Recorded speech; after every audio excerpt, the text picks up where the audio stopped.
Welcome to The Real Life Buyer. In this podcast, you will discover interviews with procurement and technical experts, business owners, entrepreneurs, and thought leaders. These experts will help you to develop and grow, accelerate your career, improve your business, save money, and buy smart. Now introducing The Real Life Buyer, Dave Barr.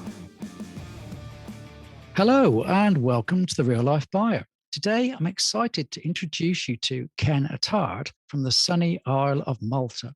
Ken is a mindset master, life coach, business coach, NLP master practitioner, entrepreneur, and a strong believer in the power of laughter.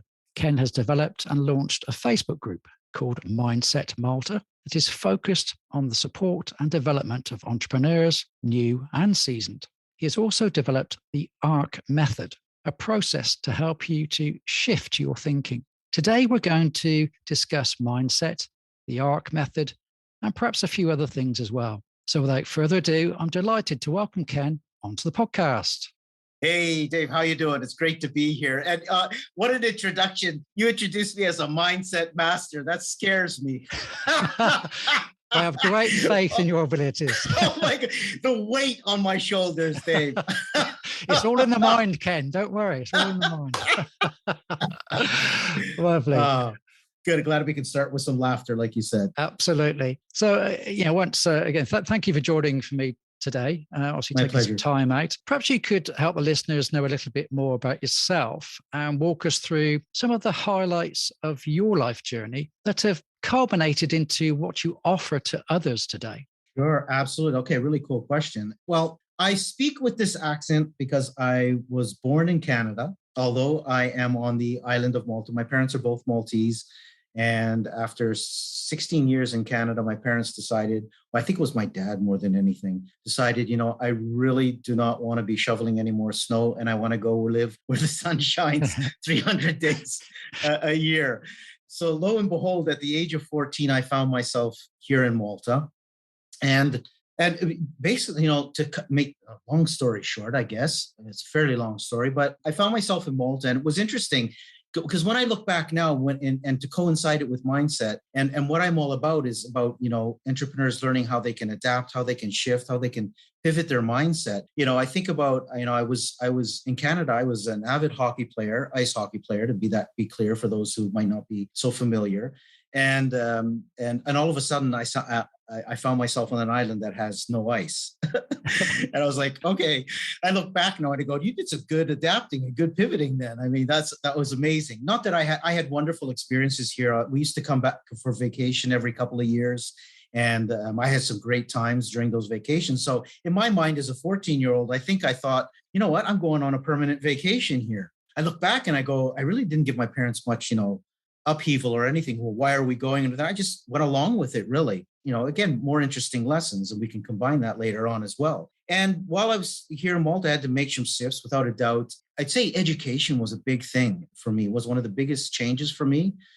Because I went from an above average student in Canada to an average student here. The academic level in Malta is quite high when it comes to academics. And then when it came to extracurricular, it was a bit of, I shifted from a co-ed school to an all-boys school. I shifted from being able to go to school in a jeans and t-shirt to a uniform. I was in a brown uniform with a polka dot tie. Oh, lovely. Yeah, I know. Wonderful, right? And it was, like I said, an all-boys school, 14. The hormones are running. And I'm like, where did all the girls go? I mean, I was like, so again, just those shifts, really got through the schooling and, really had to, I had to learn the language because I did not know the language. Although my parents are both Maltese, they insisted that I integrated in Canada, obviously, very nicely. And at the time, it was a little different mentality at that time, I think, just to make sure that I wasn't, I'd say, discriminated against or anything like that. That's what they want. Anyways, lo and behold, I find myself back here. Now I have to learn the language. Got through schooling pretty good. I mean, there were some really challenging times without a doubt. And then as I wanted to move on to sixth form, I got, and I look at some of my success. And one of the biggest successes I look back is that I actually learned the Maltese language within a couple of years so that I could proceed to sixth form at that time. But lo and behold, during that period that I got my Maltese and got to my grips with it, at the time, they then introduced and made Arabic compulsory. Oh, And I'm blimey. like, really? You got to be joking. Talk about slapping me in the face. Like, really? I'm just getting to grips. And anyways, got through the schooling and moved from, I worked as a factory worker for 1 year as a student, and then went into banking, became a banker. I was there for 7 years. I liked the work. I just really didn't think there was a future for me anyways, and moved into sales, worked with a very reputable company here for 3 years, learned a ton.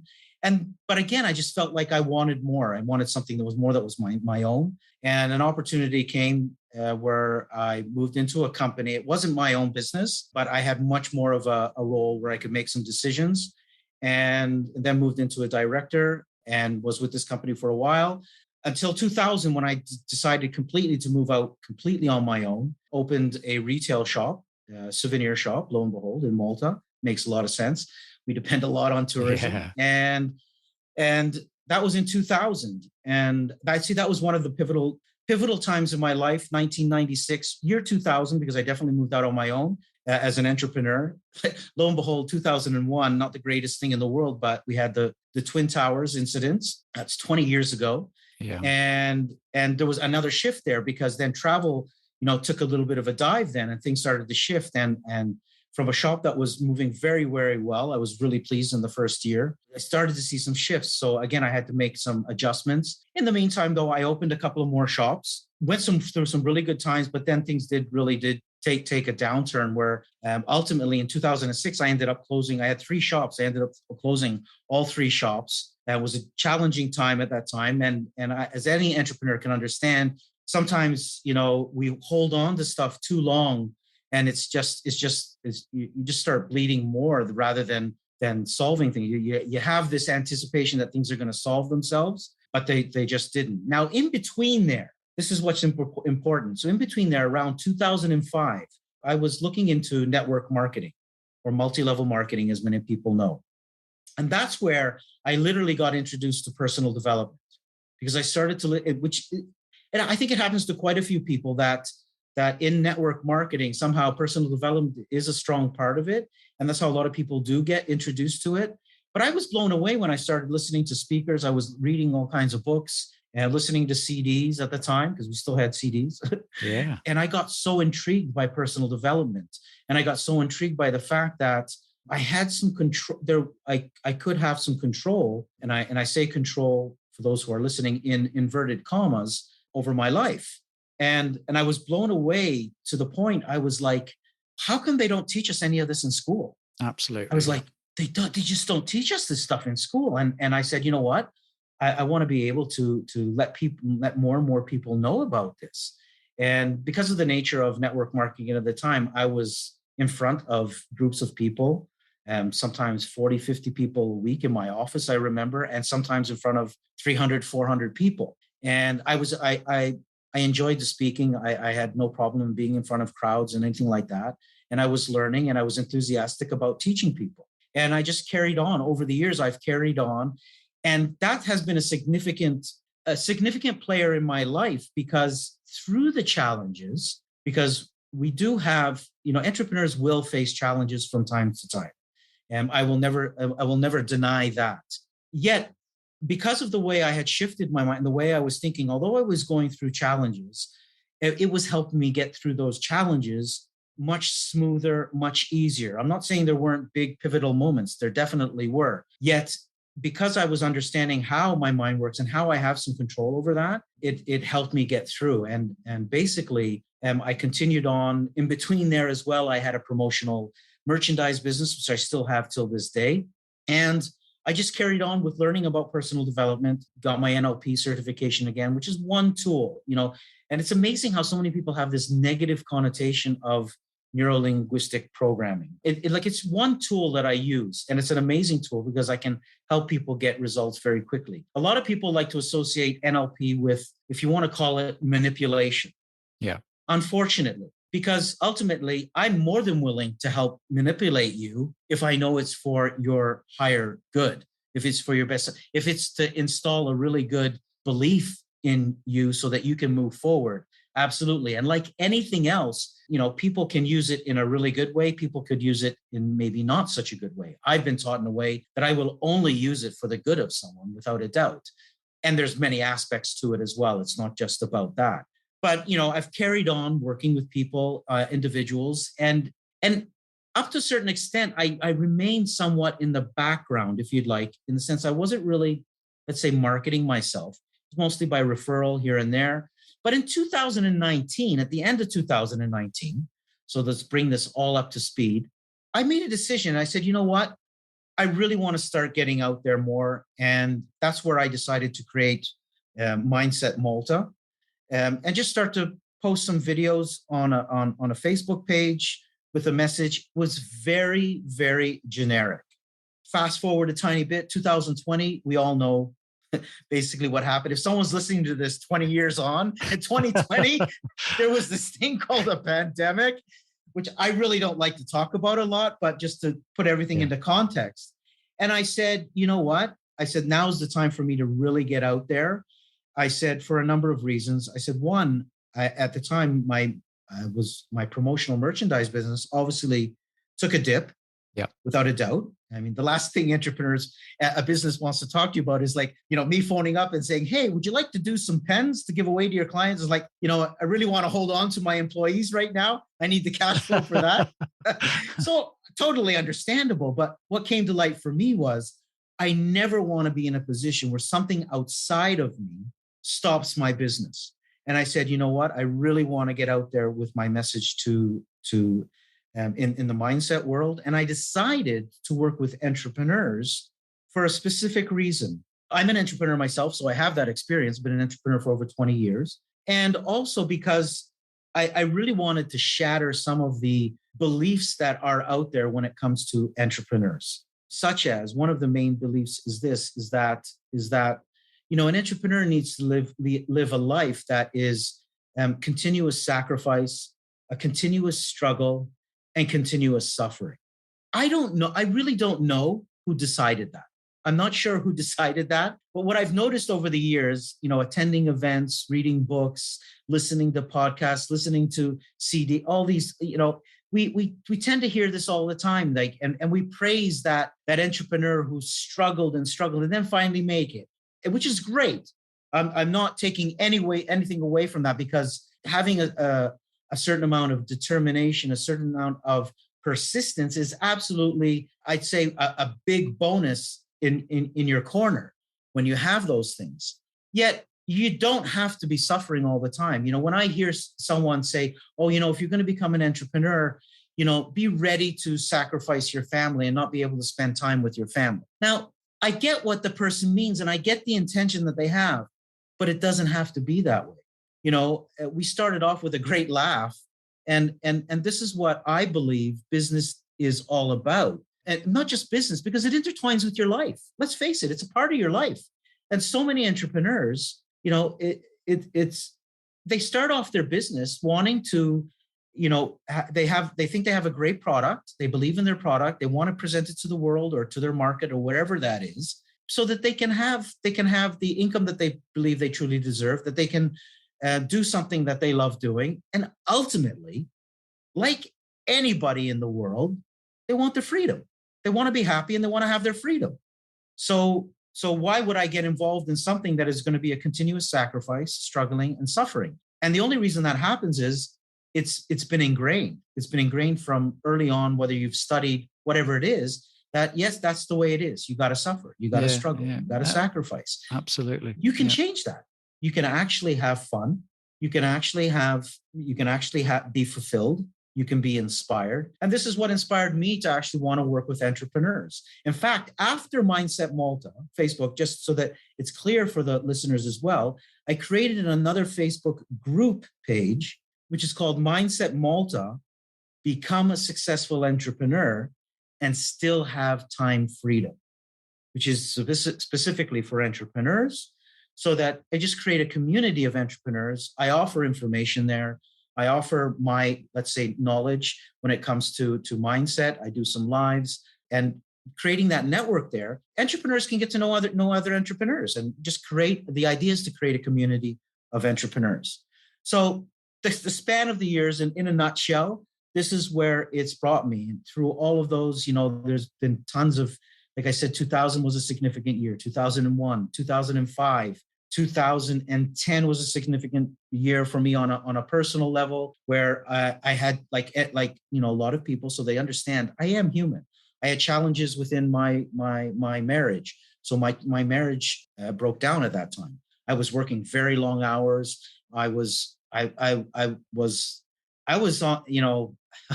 was losing it a tiny bit, in the sense of I was really concerned, like, how am I going to get through this? But like I said, because of the mindset shift, I knew that I could get through it. I knew I was going to get through it, but there were still challenges coming up. 2014 was another significant year for me, where business, again, there were challenges, but you know what? Then things just turned around really quickly. I made a decision. Not that I made a decision. I made one particular decision that was really important. I had a mentor who helped me as well in this, because no one does it on their own.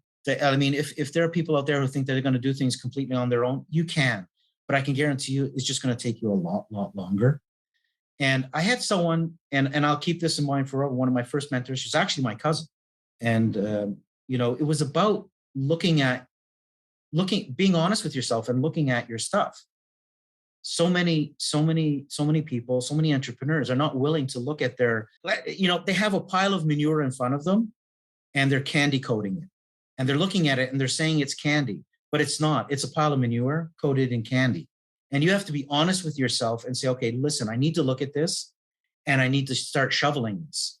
And the minute you start doing that and you're honest with yourself, then you start to make this whole new space for new great stuff to start to come in.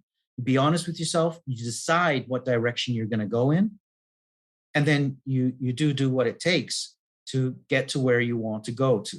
That's led us to here today. Yeah. In a nutshell. It sounds, as you were going through the story, I could have kind of imagined a kind of snowball rolling down a hill, because it's quite clear you started down this path quite some time ago, gathering up these skills, talking to more and more people, teaching people. And I could visualize that process happening as you got more confident, and you obviously studied more, and you took on new things. So, and I just touching on some of the things you said there.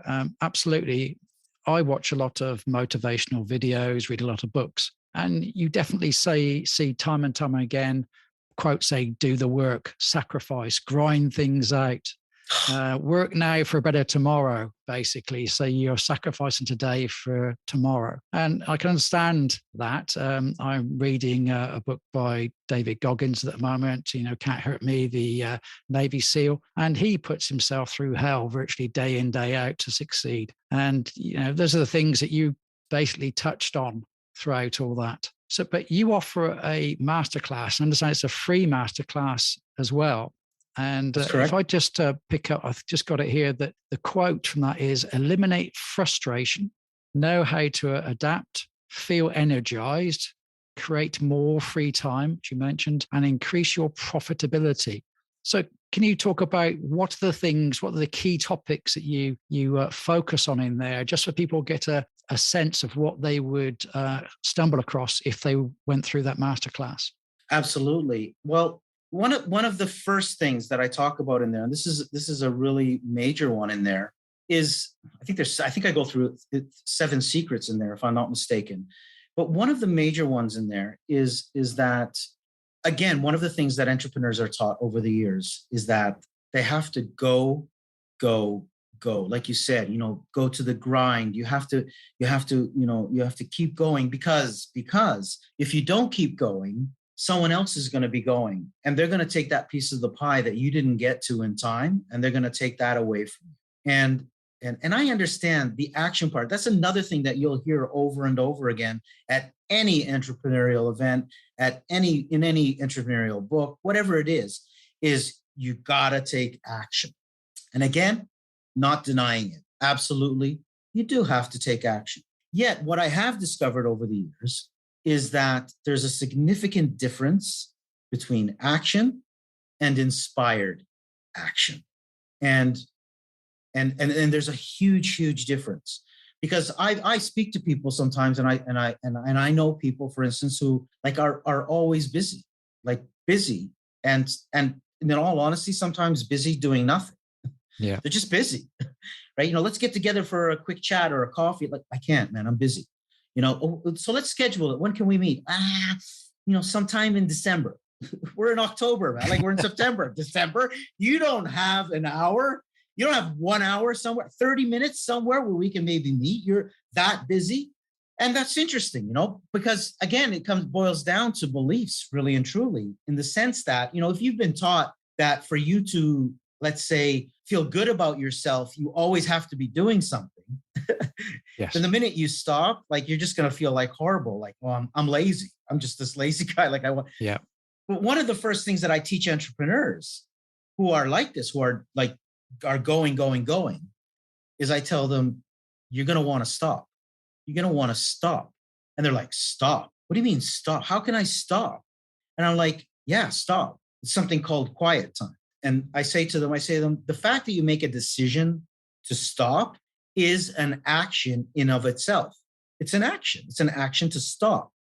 You might say, why do you want to stop? Well, you want to stop so you can actually slow down your thinking. Slow down your thinking because you've got so many thoughts going on consistently every single day, approximately 60 to 80,000 thoughts a day. And for the women listening, yes, that includes men as well. So some women might be going, what? There's no way my husband has 60,000 thoughts a day. Well, we do. But the interesting part is that 90% of those thoughts, are the same thoughts we had the day before. Yeah. And they're going to be the same thoughts we have the next day. So you need to slow down so you start to make space. So you slow down that rhythm, that the brain waves, so that you actually free up space. And why do you want to free up those space? So it's not about slowing down, stopping, and some people tell me, oh, so I can reflect and I can contemplate. Not necessarily. No, it's actually just slow down and not reflect, because reflecting, you're just going to be thinking again.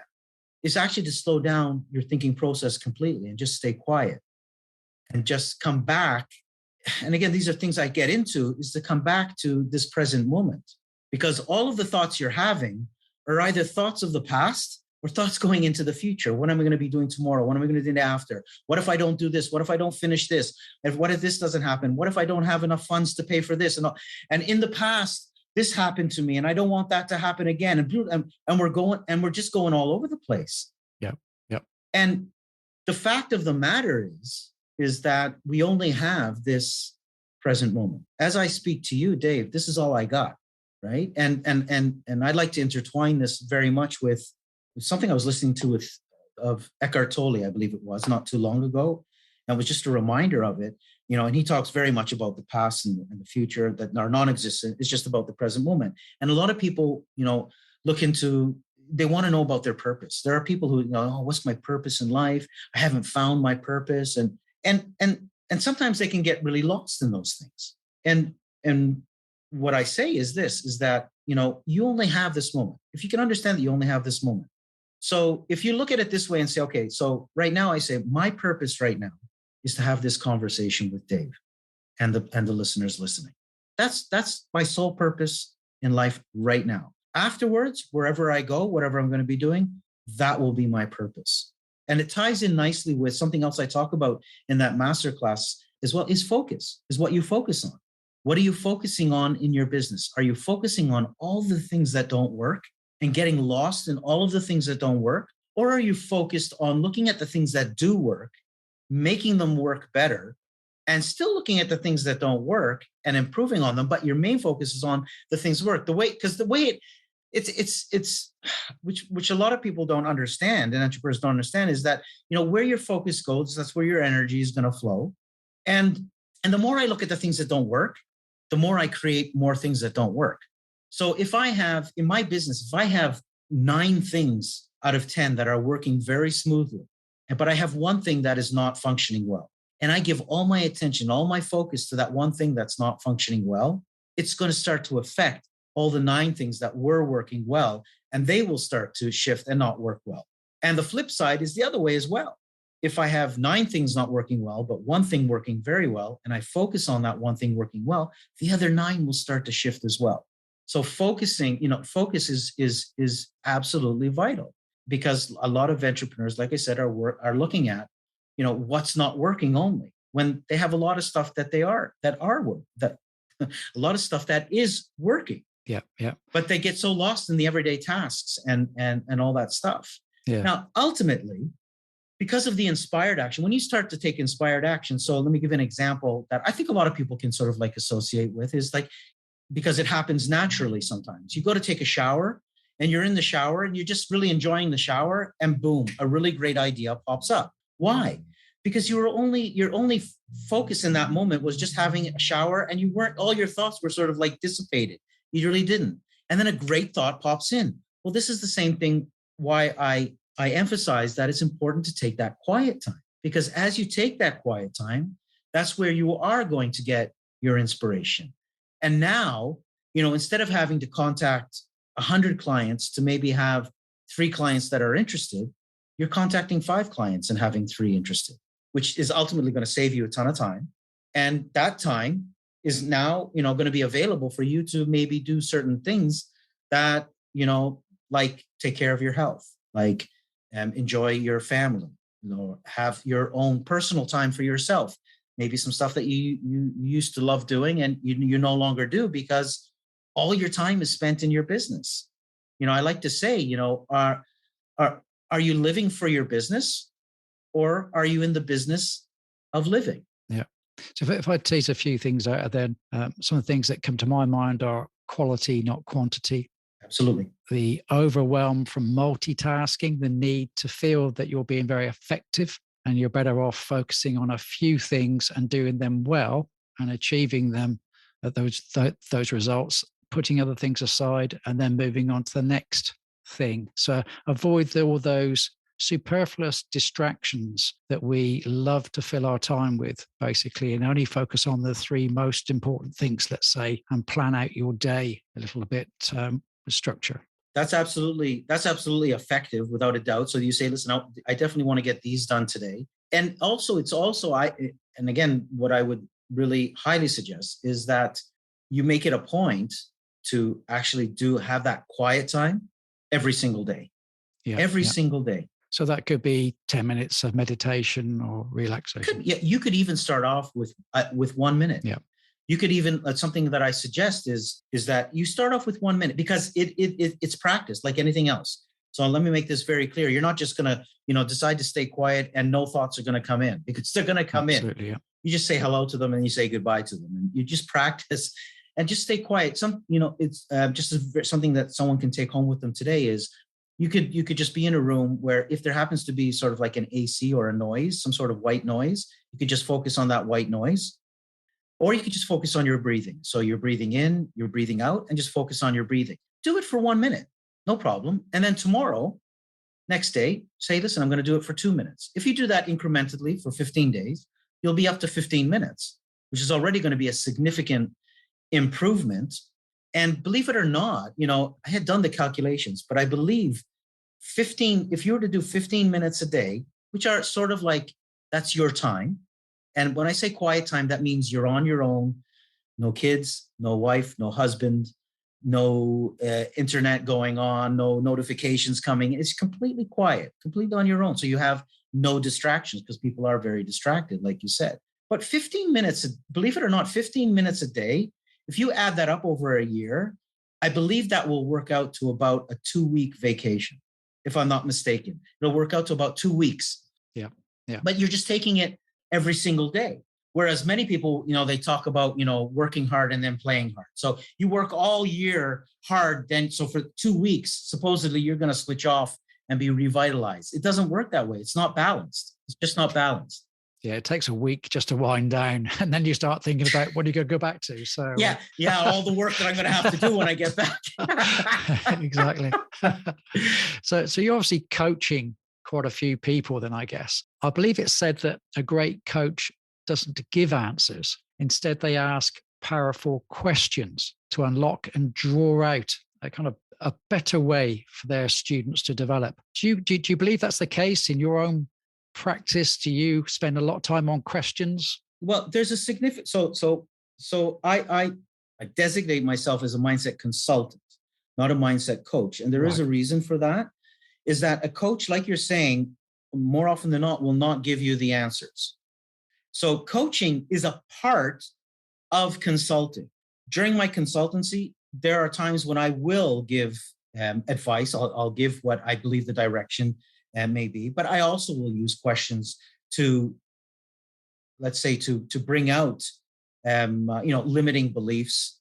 There's all kinds of, so I'll listen to the language that's going on. People tell you so much from the words that they're using, right? So people, and it's just normal conversation. People don't even realize how often they say, oh, this is so hard. This is so difficult.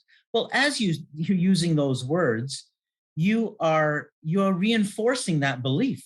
That's just the belief you have. If you're saying my work is so hard, well, you believe that your work is hard, and you're reinforcing that belief. So what happens in the brain is you have the neural pathways in the brain where, these neural pathways, if you want to look at it as a cable, that cable gets thicker and thicker each time you reinforce the belief. So you have certain beliefs that were reinforced when you were a child, through your parents, through your grandparents, to the people you surrounded yourself with. And you really didn't have much control over that because you were just being given the beliefs that potentially your parents had. And they were giving you the beliefs that potentially their parents had, right? Now, some of them might be very resourceful. Some of them might be unresourceful. I mean, how many people have heard money doesn't grow on trees? You have to work really hard to earn your money.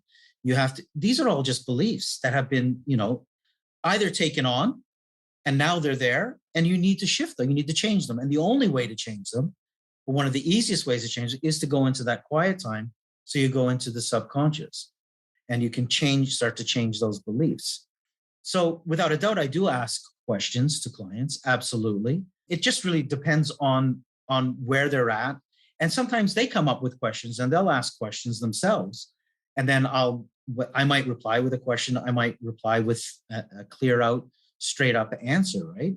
But it's, each individual has different scenarios and they're at different points in their life. It's one thing if I'm working with an entrepreneur who's, 23, up and coming, and potentially still hasn't been too affected by all his or her surroundings. It's another thing if I'm dealing with a 50-year-old who, has been around the block.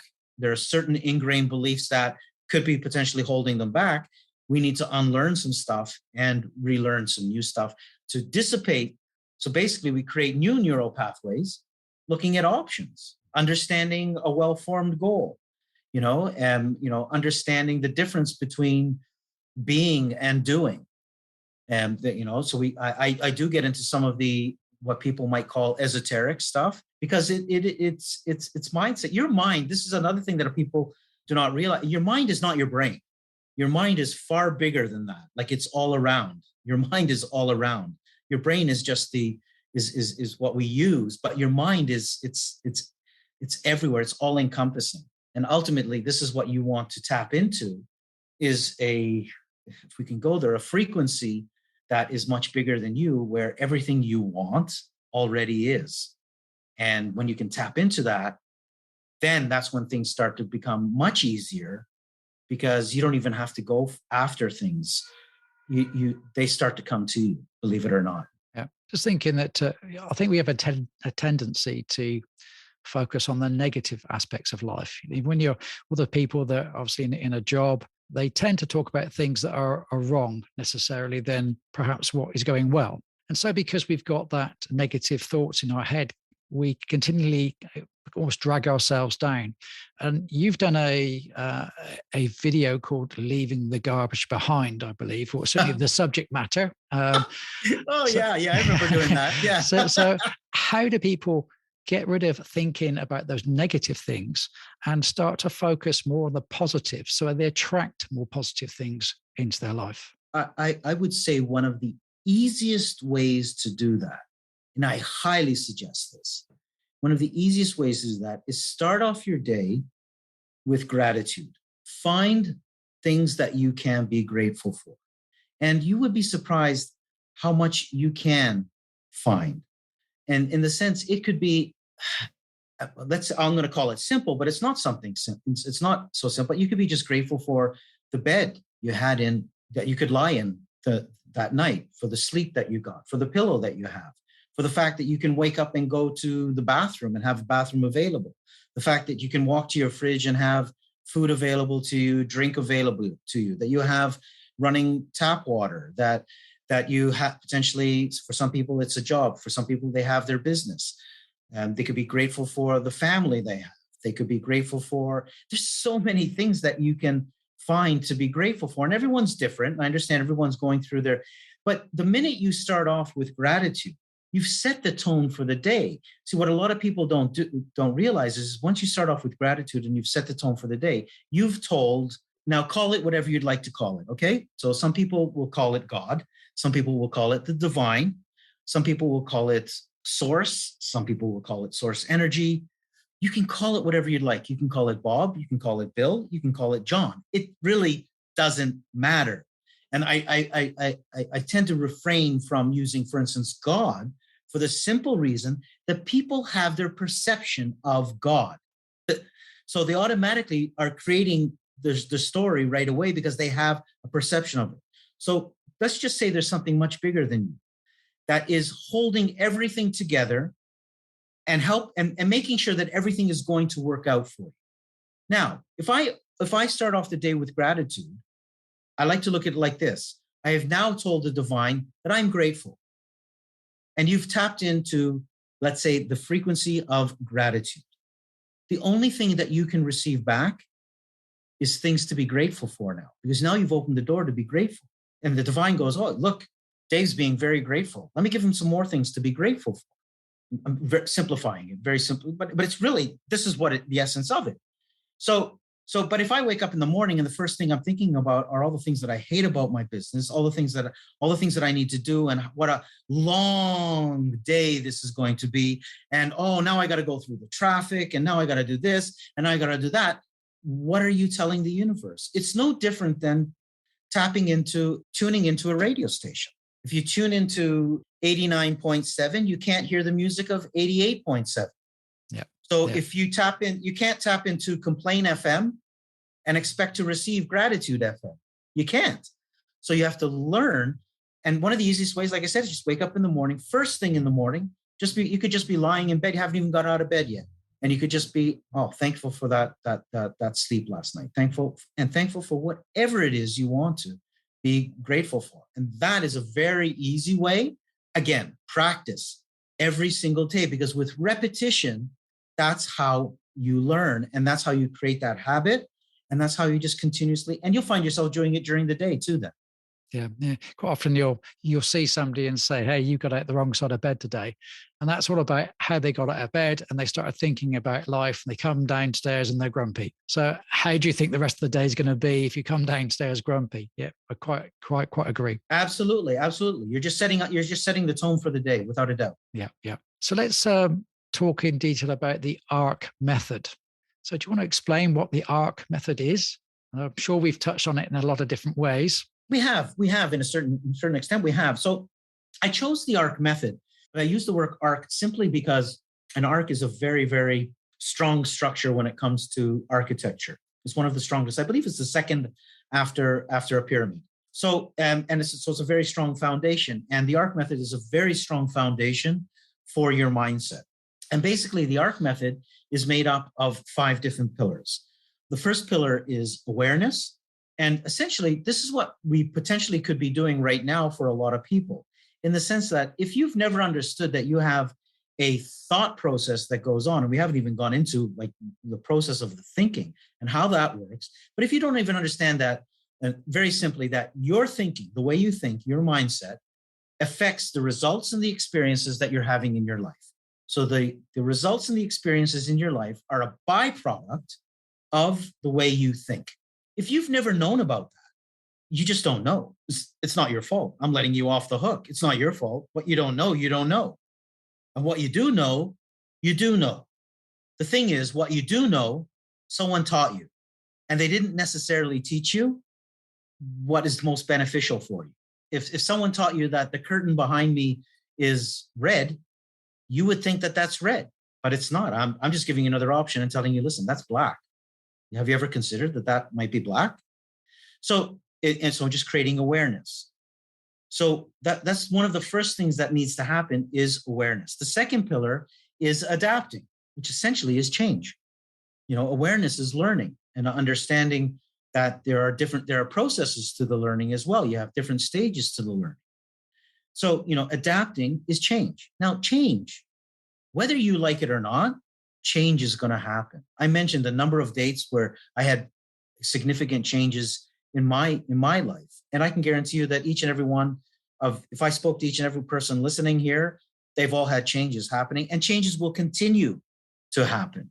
So when you start to learn about change and how you can actually go through change and accept change and go, and you can flow with it much easier. So that's really important to understand how important that is. The third pillar, which is a major pillar connected with everything, and we've already spoken about it, is alignment. That's what the quiet time is for. We need to align ourselves with that higher, whatever we want to call it, energy, where everything you want, this is the important part, is that everything you want is already there. It's sort of like this cloud. So if you can imagine you had a cloud over here and it has everything you want. Everything you want is here in this cloud.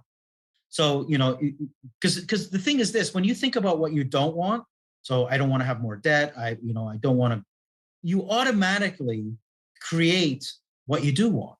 But it's over here in this cloud, sort of like in frequency mode. You need to tap into that frequency though. So that's why alignment is so important, so that you can align with this frequency or the various frequencies there: abundance, health, relationships, all of those things. They're waiting for you. They've already been created. They're there for you. You just need to tap into them. I like to say that, the possibility of making a mobile phone has always been around. Someone just needed to tap into that energy and the understanding. That's all. It's always been around. The fourth pillar is of the ARC method is applying. So it's actually taking that action, taking that inspired action, doing what you need to be doing, right? So you're applying all of these, applying. So even your thinking, what a difference it is when you start to purposefully think rather than not knowing. And, I like to describe it like one of these, these bouncy balls. If you were in a four-walled room with one of these bouncy balls and you threw this ball really hard, it would careen off one wall, the next wall, the floor, the ceiling, and then you don't know where it's going. And this is how a lot of entrepreneurs are actually running their businesses, running their lives. One day is good, one day is not so good, the next day is great, the next day is horrible. There's just no direction. But when you purposely start to think and use your mindset, you can say, okay, this is the direction I'm going to be taking. I'm going to start to think this way. Now, will everything, pan out exactly? No, this is where we learn. This is where our challenges come in sometimes, and we learn from them. But when you can actually, and I consider this part of a very major part of success, is when you can laugh and enjoy and be in the moments, even going through your challenges, even when you're going through your challenges, then you're bordering on to success, because you're actually still living in the moment and enjoying yourself and having fun, even though there's a challenge. It is what it is. Okay, how do we move forward? Let's do this. Sometimes it's a mistake. We laugh at ourselves. I mean, I think it's one of the greatest things is to laugh at ourselves. I've learned slowly but surely how, even on a whether it's a recording or something live, and, we gobble a word. Big deal. We do that in normal conversation anyway. So might as well laugh at it, enjoy it, right? And I'm sure you understand that fully when it comes to, your podcasting. For sure. And the fifth, and this is so important as well. This is big lessons for me as well in my life. The fifth pillar is allowing. And allowing is everything to do with trust. Trusting in ourselves and trusting in that higher energy. Because if I truly believe that everything is always working out for me, that everything is happening for me and perfectly for me, I just can't see all the picture yet, potentially. So I like to describe sort of like, I had heard this a while ago as well. I thought it was a great analogy.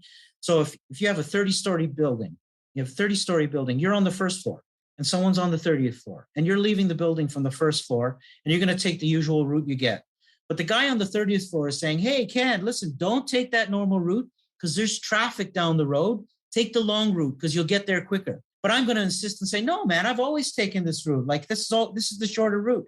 but he's seeing a lot more than what I'm seeing, his perspective.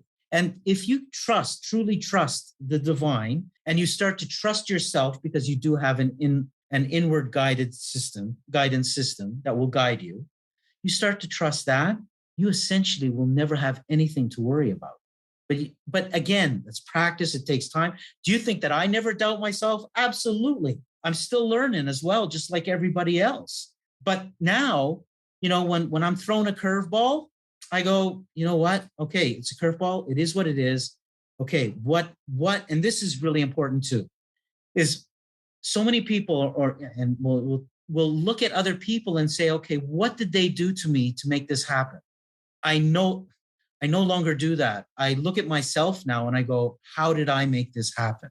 How did I create this? What was I thinking? What was I believing? And sometimes, believe it or not, it's residue from stuff that happened 20 years ago. I was like, oh man, you still haven't got rid of that piece yet. Okay, so it's time to get rid of that now.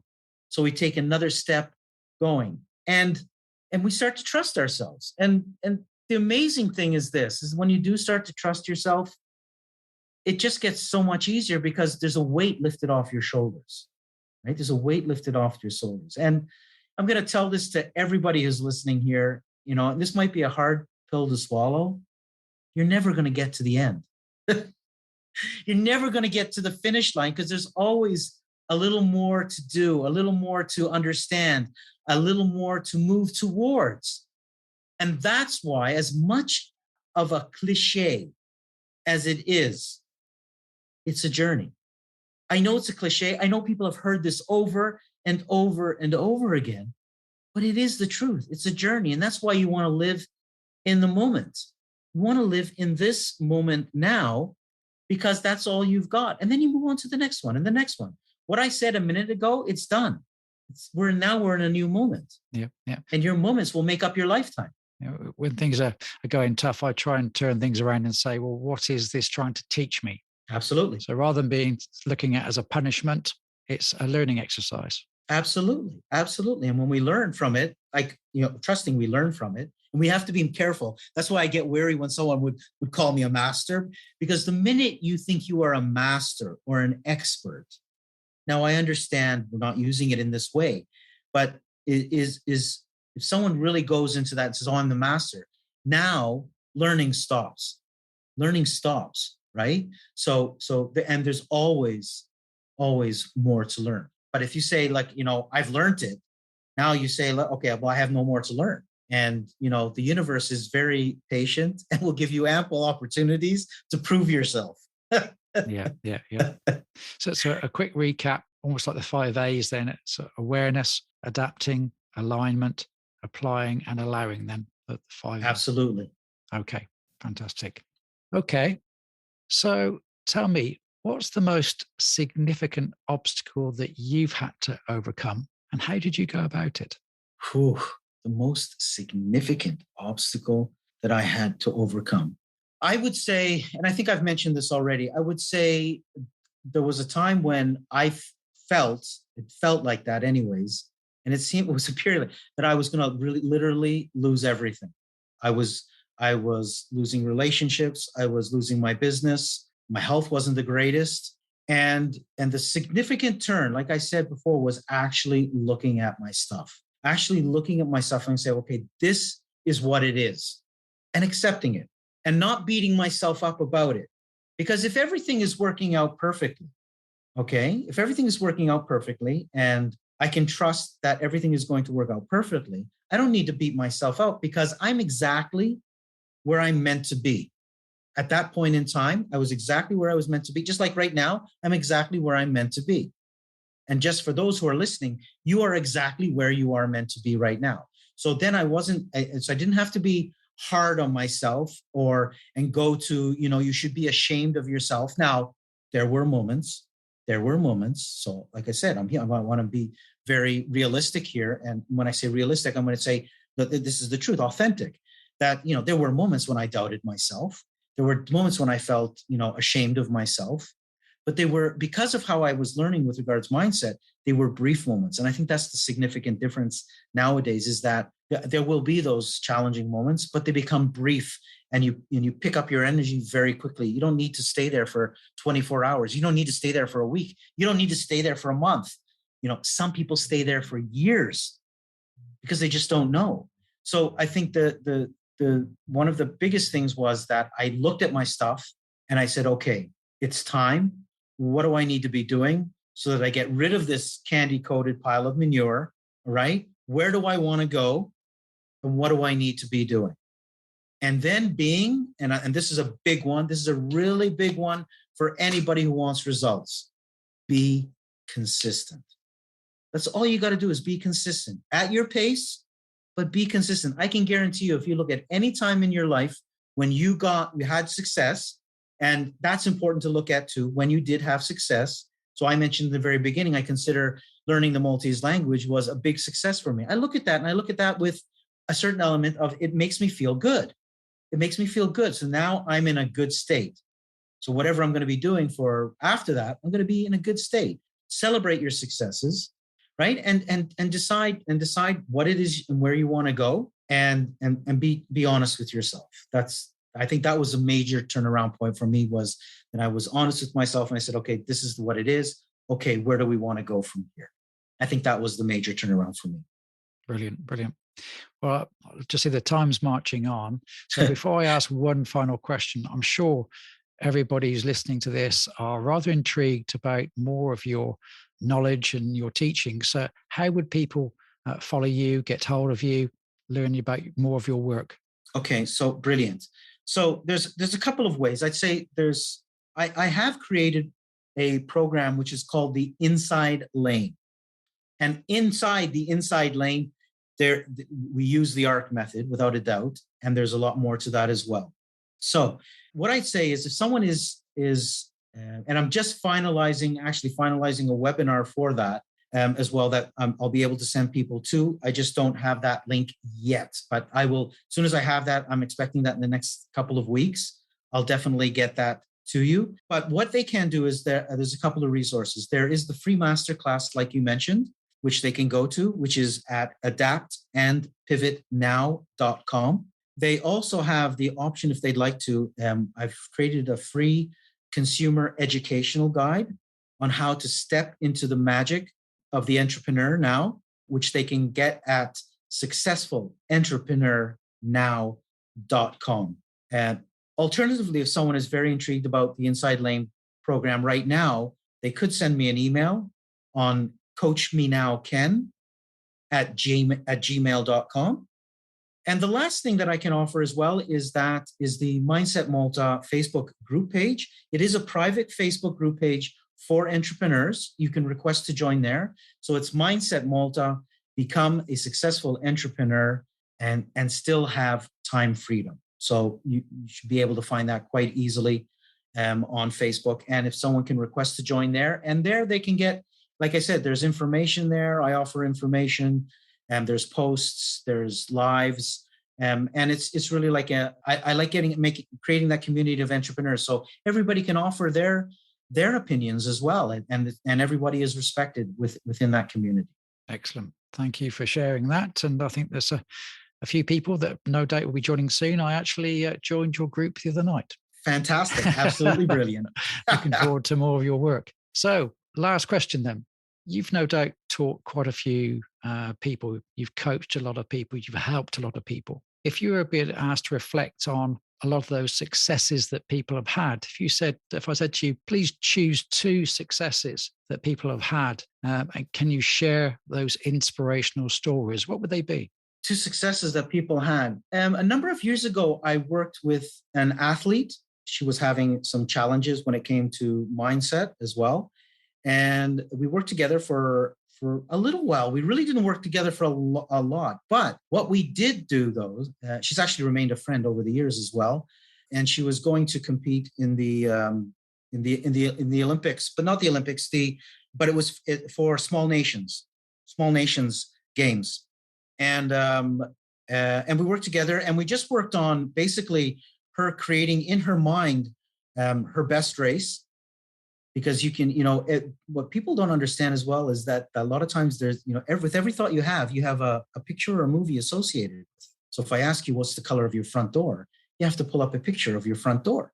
So I just got her to create this, just to remember one of her best races and what the feelings were, what the sounds were, and just create all of those. And what we did was we just created an anchor, meaning that simply I just got her that every time she pinched her fingers together, she would go to this moment so that she creates that state, and she can create that state just immediately before a race. And this is what she did. And she eventually ended up winning a medal as well at that Small Nations Games as well. So that's one success without a doubt. That's a number of years ago now. And another one was interesting enough, and I'll mention this very briefly. I was on a TV interview or something like that, or radio. I'm not sure what it was. And shortly after, a lady gave me a call. She just gave me a call, and we were on the phone for about, she was talking to me about some challenges, some personal challenges, some relationship stuff with her family. And within 20 minutes, I had her feeling really good about herself.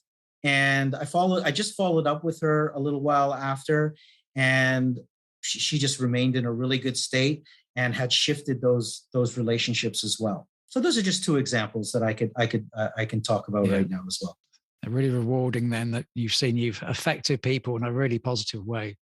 Fantastic. Absolutely. That's brilliant. Well, I've taken up a lot of your time. We're over an hour now, so that's fantastic. No, I was fine with this time, Dave. I allocated it just for you. My purpose right now is just to be here. I'm not worried about what's coming after. Well, I do appreciate that. I could have talked to you for a long time. I've had so many different questions I thought we could touch on, but you never know. We might have to get together again someday. Absolutely. It'd be my absolute pleasure, without a doubt. Well, that's brilliant. Well, I hope you have I guess you're bound to have a fantastic day in Malta, because I should think the weather and that is superb. Absolutely. Maybe I might get to swim again. Let's see. Oh, fantastic. Brilliant.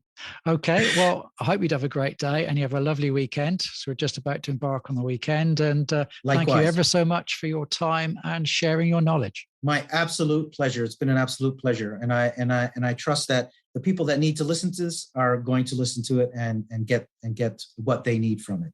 Brilliant. Take care then, Ken. See you again soon. Thanks a million. Take care. So there's another Real Life Buyer podcast. I do hope you enjoyed it and it's given you some ideas and inspiration for greater action and achievement.